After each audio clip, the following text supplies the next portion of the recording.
multi-millionaire Belgian, and he was very interested in science, so he paid for the world's top quantum physicists to come together at the Solvay Institute in Brussels, in Belgium.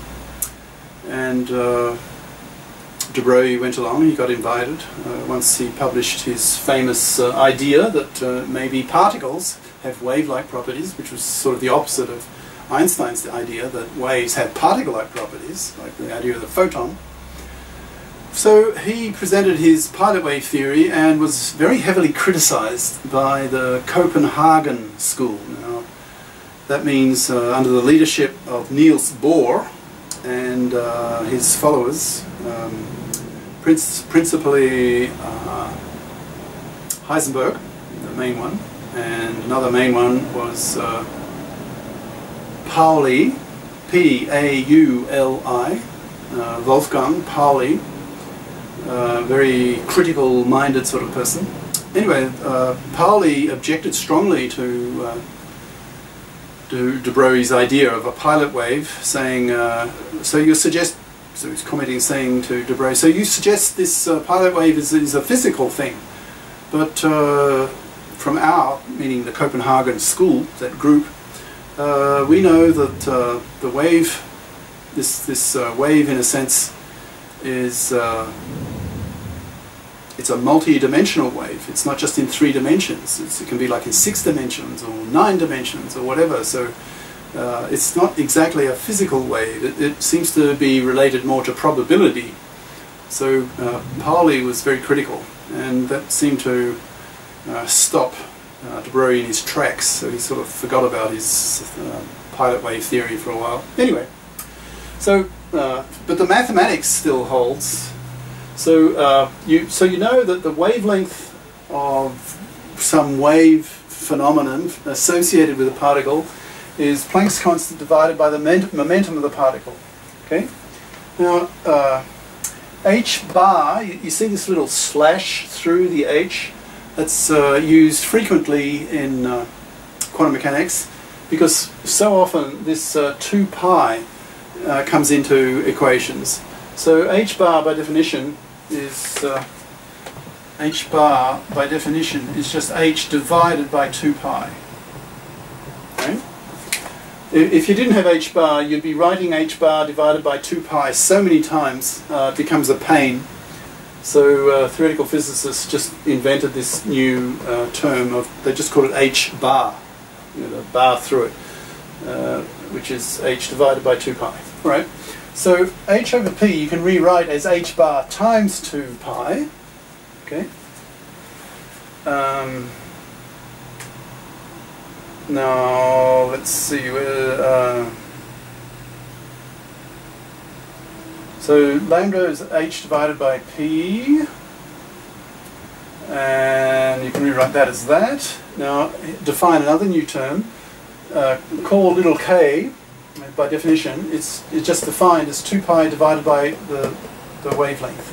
Okay, and therefore you can take the p to the left-hand side, take the lambda underneath, and you'll get h bar times 2 pi divided by lambda. But that's this, which is k. So therefore, p, you bring this over here, take that underneath. So p is h bar k. Right? That's a relationship between the momentum of a particle and its wavelength, because k is related to the wavelength. Okay? So momentum on the left-hand side and wavelength on the right-hand side in a sense. So p equals h bar k. So you have that relationship and you have this one. You also have the Einstein-Planck relationship for photons. That the energy of a photon is Planck's constant times the photon's frequency, E equals hf. Right? Now here's another definition. Omega, the angular frequency, it's defined, you know, 3 bars, it's defined to be 2 pi times the frequency. So just 2 pi f. Right?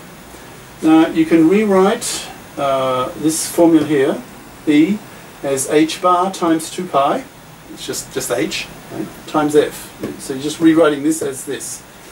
But 2 pi f is defined as the angular frequency. So the energy of the photon is h bar times omega, which is E. So you now have this. You have this equation, right?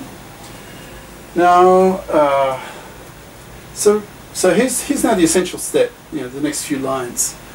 The assumption, the physics assumptions made by, well, in this derivation.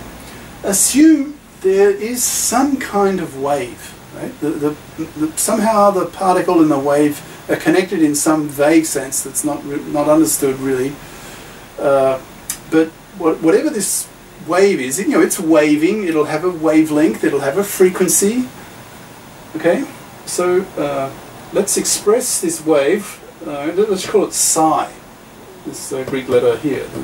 This is psi, and this psi, this wave, will be a function of space, position x, and time t.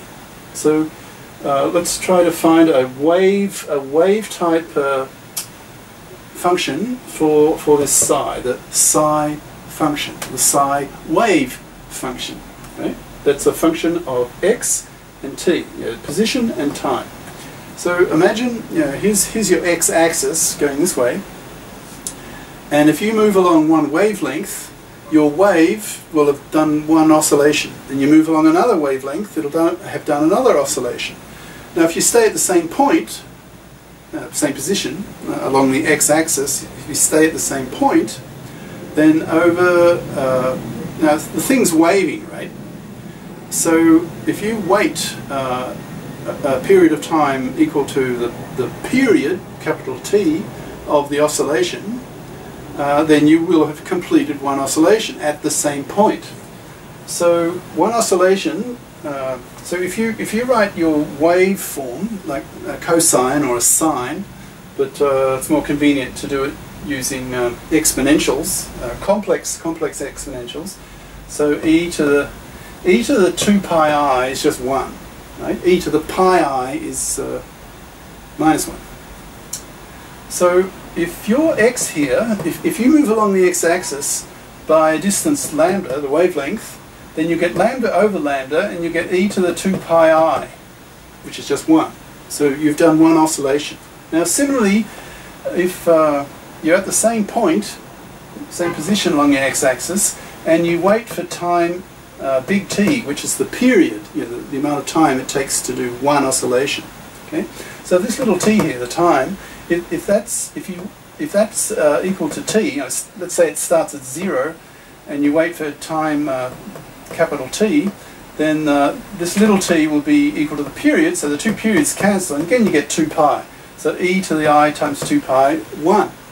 So this formula here, like a sine or a cosine, but we express it in a complex exponential.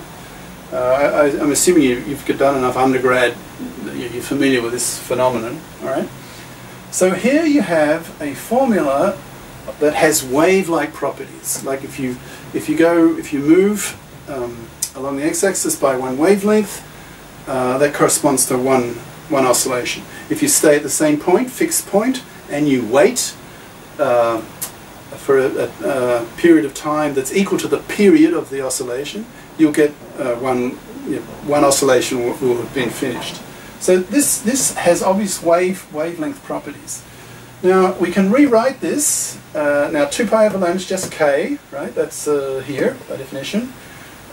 2 pi over the period. Now I haven't written it down, but I can say that. Look, the frequency is just 1 over the period.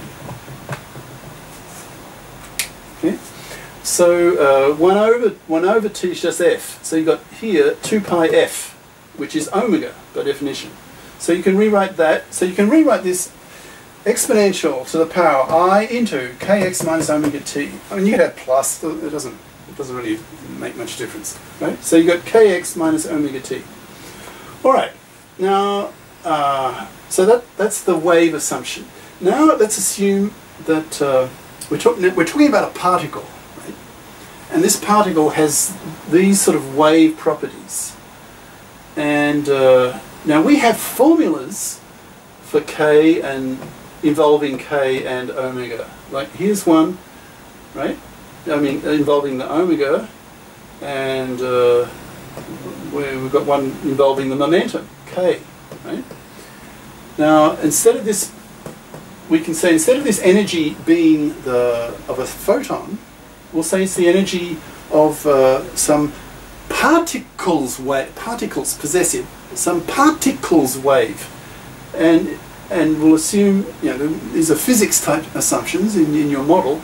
So we'll assume this energy here, E, is not the energy of a photon, but the energy of the particle, the waving, as a verb, the waving particle, right? So we have this and we have this. This formula involves the momentum, and this formula involves the energy of the particle, the waving particle, right? Now, we have from classical physics another formula. I'll put a rectangle around that. The energy of a particle, let's say the kinetic energy the energy due to motion from classical mechanics, the energy of a particle it's the momentum squared divided by 2m. Or you could rewrite that as another way, as half m the velocity squared. That's the formula for the kinetic energy of a particle, right? I assume you've done some undergrad physics to know that at least, all right? So here you have now the energy of a particle is the momentum squared divided by 2m, all right? Now so we know that, we know that, we know that. We've got all these relations that we can use, seeing if we can try and derive to create a wave equation. Now, so let's start with this wave function, this psi here, which we assume is of this form, and it has the appropriate position x and time t. If x increases by lambda, you just get one oscillation. If time increases by one period, big T, you get one oscillation. So it has all the correct properties that you want. All right. So take this function and differentiate it with respect to time, to t. Now, if you differentiate this with respect to time, partial differentiation. Notice these are not total differential. We're talking partial differentiation from partial